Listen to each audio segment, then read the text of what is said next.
नमस्कार मित्रांनो, महाराष्ट्रातील लाखो महिलांसाठी महत्त्वाची बातमी आहे। लाडकी बहीण योजनेचा एप्रिल महिन्याचा हप्ता अद्याप अकाउंटमध्ये जमा झालेला नाही।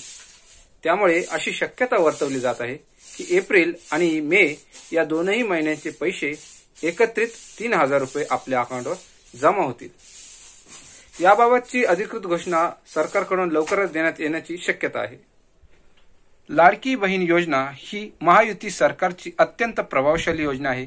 या योजनेअंतर्गत लाडक्या बहिणींच्या खात्यामध्ये 1500 रुपये दरमहा जमा केले जातात। मात्र एप्रिल महिना संपूनही अद्यापही अकाउंटवर पैसे जमा झालेले नाही। त्यामुळे महिलांमध्ये नाराजीचे वातावरण आहे आणि सरकारने स्पष्ट घोषणा न केल्यामुळे महिला ह्या संभ्रमात आहे। मात्र काही मीडिया रिपोर्टच्या म्हणण्यानुसार एप्रिल आणि मे महिन्याचे असे दोन्ही महिन्यांचे पैसे एकत्रित 3000 रुपये महिलांच्या अकाउंटवर जमा करण्यात येतील असं सांगण्यात येत आहे।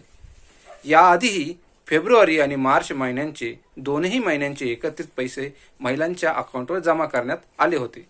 त्याचप्रमाणे एप्रिल आणि मे या दोन्ही महिन्यांचे पैसे महिलांच्या खात्यात जमा होतील अशी शक्यता वर्तवली जात आहे। याबद्दलची अधिकृत घोषणा महिला व बाल विकास कल्याण मंत्री आदिती तटकरे लवकरच देतील अशी शक्यता वर्तवली जात आहे। मित्रांनो, तुम्हाला हा व्हिडिओ आवडला असेल तर व्हिडिओ लाईक करा, चॅनल सबस्क्राईब करा आणि बरोबर दिलेल्या बेल आयकॉनला प्रेस करा। भेटूया पुढच्या व्हिडिओमध्ये, तोपर्यंत धन्यवाद।